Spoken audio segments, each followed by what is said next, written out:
नमस्कार। आज हम एक काफी जानी मानी किताब डॉक्टर स्पेंसर जॉनसन की हु मूव्ड माय चीज पर बात करने वाले हैं, या यूं कहें कि उस पर आधारित एक समीक्षा की गहराई में उतरेंगे। हाँ, हमारे पास जो स्रोत है वो इस किताब का एक रिव्यू है ना, जो इसके मुख्य आइडियाज, सबक और यहाँ तक कि कुछ आलोचनाओं को भी देखता है। बिल्कुल। तो हमारा मकसद सिर्फ ये जानना नहीं कि किताब क्या कहती है, बल्कि ये समझना है कि ये समीक्षा इस किताब के असर को कैसे देखती है। सही। मतलब ये छोटी सी कहानी बदलाव से निपटने के बारे में जो सिखाती है, वो इस समीक्षा के हिसाब से कितनी असरदार है या शायद सीमित है। हाँ, समीक्षा बताती है कि कहानी एक भूल भुलैया एक मेज में है, 4 किरदार हैं, 2 चूहे स्निफ और स्करी, वो बदलाव को जल्दी पकड़ लेते हैं, एक्ट करते हैं। और 2 छोटे इंसान हेम और हॉ, जी, जो बदलाव से डरते हैं, उसका विरोध करते हैं, पुरानी चीज से चिपके रहते हैं। हाँ, ये किरदार बहुत दिलचस्प है। और हाँ, समीक्षा ये भी साफ करती है कि यहाँ चीज मतलब चीज सिर्फ पनीर नहीं है। नहीं, बिल्कुल नहीं। ये वो सब कुछ है जो हम जिंदगी में चाहते हैं, नौकरी, पैसा, रिश्ते, मन की शांति भी। हाँ बिल्कुल। और भूल भुलैया वो जगह जहाँ हम ये सब ढूंढते हैं, हमारा ऑफिस, समाज, रिश्ते। तो चलिए इस समीक्षा के चश्मे से देखते हैं कि इस कहानी का सार क्या है और इसका असर क्या है। ठीक है। तो समीक्षा शुरू करती है कि ये किताब 1998 में आई थी और आते ही बहुत पॉपुलर हो गई। हाँ, बहुत तेजी से। हाँ, और जैसा हमने कहा, 4 किरदार चीज की तलाश में। समीक्षा इस बात पर काफी जोर देती है कि इसके रूपक मतलब मेटाफर्स कितने सरल हैं, चीज और भूल भुलैया। बिल्कुल, ये समीक्षा का एक मुख्य पॉइंट है। वो कहती है कि ये इतने सीधे और साफ हैं कि मतलब आसानी से किसी के भी दिमाग में बैठ जाते हैं। हाँ, चीज मतलब आपकी इच्छाएं, भूल भुलैया मतलब आपकी दुनिया। समीक्षा मानती है कि इसी सादगी की वजह से कहानी यादगार बन जाती है। अच्छा। और ये भी कि किताब बहुत छोटी है। समीक्षा कहती है शायद 1 घंटे से भी कम में पढ़ी जा सकती है। ओह, वाकई? हाँ, तो इसका संदेश आसानी से फैल गया। लेकिन वो सवाल जो समीक्षा आगे उठाती है वो ये कि क्या ये सादगी गहराई की कीमत पर आती है। हाँ, उस पर आते हैं। पहले वो मुख्य सबक देख लेते हैं जो समीक्षा इस कहानी से निकाल कर बताती है। ठीक है। पहला और शायद सबसे अहम सबक, बदलाव अटल है, चेंज इज इनएविटेबल। समीक्षा कहती है कहानी का मूल मंत्र यही है, आपका चीज हमेशा एक जगह नहीं रहेगा, वो हटेगा, बदलेगा, जिंदगी स्थिर नहीं है। और देखिए, समीक्षा इस बात पर जोर देती है कि कहानी ये नहीं कह रही कि बदलाव हमेशा अच्छा ही होता है या मनचाहा। अच्छा, बस ये कि वो होता जरूर है। इसे मानना, स्वीकार करना पहला कदम है। समीक्षा के अनुसार कहानी का फोकस इस बात पर है कि जब चीज हट जाए तब आप करते क्या है। हाँ, और इसी से जुड़ा दूसरा सबक समीक्षा बताती है, जल्दी से अनुकूल बने, अडैप्ट क्विकली। बिल्कुल। समीक्षा का सार है, जितनी जल्दी आप पुराने जा चुके चीज को छोड़ेंगे, उतनी ही जल्दी आप नए चीज का मजा ले पाएंगे। इसमें एक प्रोएक्टिव होने का भाव है, सिर्फ रिएक्ट करने का नहीं। सही कहा। समीक्षा इस बात पर जोर देती है कि इंतजार करने से बेहतर है आगे बढ़ना। और समीक्षा इसे किरदारों के जरिए साफ करती है ना? हाँ बिल्कुल। चूहे स्निफ और स्करी जैसे ही उन्हें बदलाव का एहसास होता है, वो तुरंत हरकत में आ जाते हैं। वो ज्यादा सोचते नहीं, करते ज्यादा हैं। और समीक्षा उनकी इस आदत को पॉजिटिव तरीके से दिखाती है। जबकि हेम और हॉ? हाँ, हेम और हॉ जो इंसान है वो विश्लेषण करते हैं, डरते हैं, शिकायत करते हैं और पुरानी स्थिति के लौटने का इंतजार करते रहते हैं। ओह। समीक्षा दिखाती है कि उनका ये प्रतिरोध, ये निष्क्रियता उनकी तकलीफ को और बढ़ा देती है। ये दिलचस्प है कि समीक्षा इंसानी किरदारों के इस प्रतिरोध को कैसे दिखाती है। क्या समीक्षा ये भी बताती है कि ये प्रतिरोध सिर्फ आलस नहीं बल्कि डर से भी जुड़ा है? करें, डोंट रेजिस्ट चेंज। समीक्षा के अनुसार हेम और हा का डर उन्हें एकदम पंगु बना देता है। वो मानते ही नहीं कि चीज चला गया है, या अगर मानते भी हैं तो नई चीज खोजने की हिम्मत नहीं कर पाते। तो वो इनकार और डर उन्हें आगे बढ़ने से रोकता है। बिल्कुल। समीक्षा बताती है कि कहानी के मुताबिक डर लगना स्वाभाविक है, लेकिन उसे अपने ऊपर हावी होने देना वो समस्या है। ठीक है।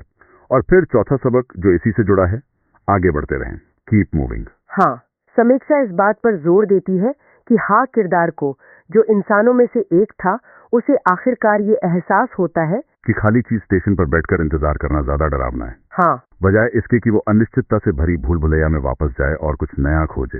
सही। समीक्षा के मुताबिक कहानी का संदेश है कि गति बनाए रखना, चाहे छोटी ही क्यों न हो, वो ठहराव से बेहतर है। अतीत में अटकना विकास को रोकता है। इसमें एक मनोवैज्ञानिक पहलू भी है जिसे समीक्षा छूती है शायद। हाँ, और वो 5वें सबक में आता है, सफलता की कल्पना करें, विजुअलाइज सक्सेस। अच्छा। समीक्षा बताती है कि हॉ के लिए एक बड़ा मोड़ तब आता है जब वो डर के बावजूद नई चीज के मिलने और उसका आनंद लेने की कल्पना करने लगता है। विजुअलाइजेशन। हाँ, ये मानसिक छवि उसे डर पर काबू पाने और कदम बढ़ाने की ताकत देती है। समीक्षा इसे एक प्रेरक तकनीक के रूप में देखती है जो कहानी सिखाती है। और आखिरी मुख्य सबक जो समीक्षा निकालती है वो है सतर्क रहें, स्टे अलर्ट। हाँ, यानी अपने आसपास नजर रखें, बदलाव के छोटे छोटे संकेतों को पहचानें ताकि आप तैयार रहें। बिल्कुल। समीक्षा चूहों का उदाहरण देती है। वो हमेशा चीज के स्टॉक और माहौल को सूंघते रहते थे। उन्हें पहले ही पता चल गया था कि चीज कम हो रहा है। हाँ, समीक्षा कहती है कि इंसानों को भी ऐसा ही करना चाहिए।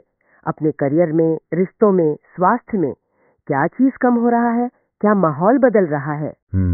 तो हाँ, समीक्षा इन सभी सबकों को एक साथ पिरो कर कहती है कि ये मिलकर बदलाव से निपटने का एक सरल फ्रेमवर्क देते हैं। और जैसा आपने पहले कहा, समीक्षा मानती है कि इसकी ताकत इसकी अत्यधिक सरलता और यादगार रूपकट में है। हाँ, और समीक्षा ये भी नोट करती है कि इसी वजह से ये किताब कॉर्पोरेट जगत में बहुत चली, बहुत लोकप्रिय हुई। अच्छा जी, कई कंपनियां ऐसे अपने कर्मचारियों को संगठनात्मक बदलावों को स्वीकार करने के लिए प्रेरित करने में इस्तेमाल करती हैं, जैसे रिस्ट्रक्चरिंग हो या नई स्ट्रैटेजी लागू करनी हो। अच्छा, यहीं पर समीक्षा कुछ आलोचनाओं का भी जिक्र करती है ना? हाँ, बिल्कुल। ये कॉर्पोरेट वाला इस्तेमाल, शायद ये खुद ही एक आलोचना का बिंदु बन जाता है। समीक्षा क्या कहती है इस पर? बिल्कुल, समीक्षा ईमानदारी से कुछ आलोचनाओं को भी सामने रखती हैं जो इस किताब के बारे में अक्सर सुनने को मिलती हैं। जैसे? पहली आलोचना, जैसा हमने पहले भी इशारा किया, वो है इसकी अत्यधिक सरलता, ओवर सिंप्लीफिकेशन।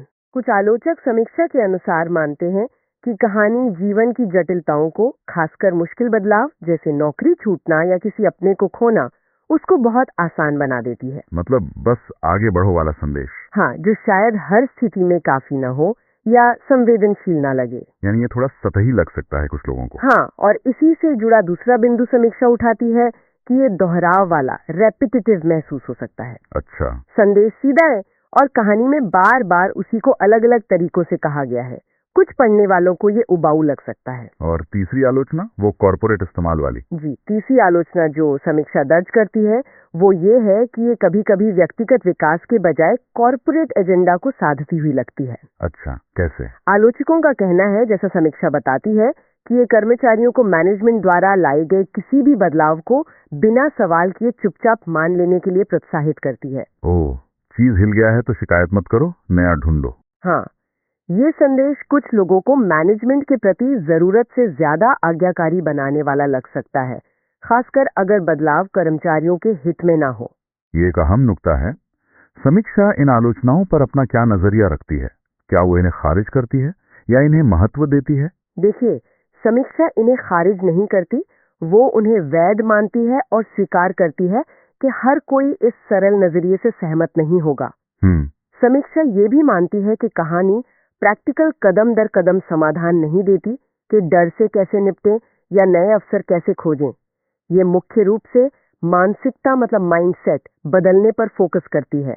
ठीक है। लेकिन समीक्षा का झुकाव इस तरफ ज्यादा लगता है कि इन सीमाओं के बावजूद किताब की सरलता ही इसकी असली ताकत है। मतलब समीक्षा का मानना है कि भले ही इसमें गहराई या व्यवहारिक उपाय कम हो, पर इसका मुख्य संदेश, बदलाव के लिए तैयार रहो और अनुकूल बनो, वो इतने सरल और यादगार तरीके से कहा गया है। हाँ, कि वो लोगों के दिमाग में बैठ जाता है और उन्हें सोचने पर मजबूर करता है। हाँ, समीक्षा का निष्कर्ष कुछ ऐसा ही लगता है। वो कहती है कि ये कहानी एक मानसिक ट्रिगर की तरह काम करती है। अच्छा। ये शायद जटिल विश्लेषण न दे, लेकिन ये आपको बदलाव के प्रति अपने रवैये पर सवाल उठाने के लिए उकसाती है।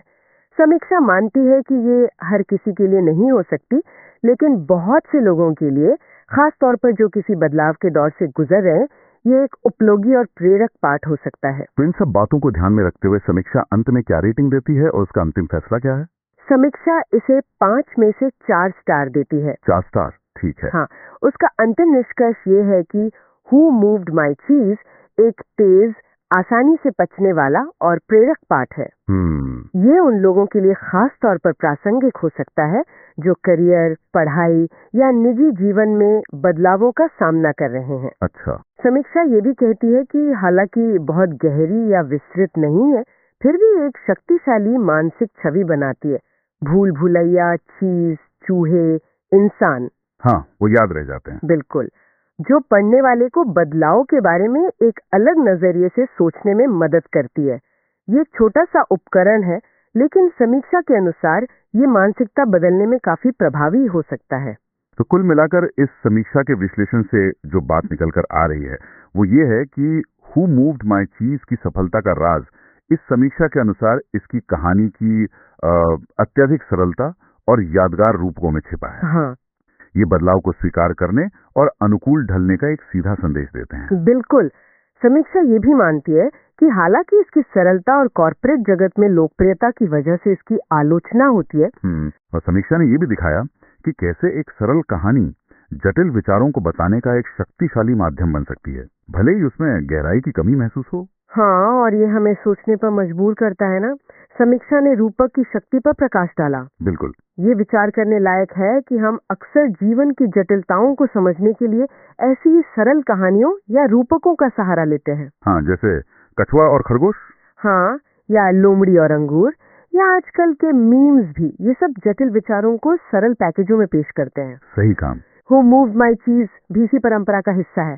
शायद अंतिम सवाल ये है कि हम अपने जीवन की कहानी को किस रूपक के माध्यम से देख रहे हैं। दिलचस्प सवाल है। क्या हम अपनी भूल भुलैया और अपने चीज के प्रति उतने ही सचेत हैं जितने स्निफ और स्करी थे, जैसा कि समीक्षा हमें याद दिलाती है? ये विचार हमें अपने नजरिए पर गहराई से सोचने के लिए छोड़ जाता है।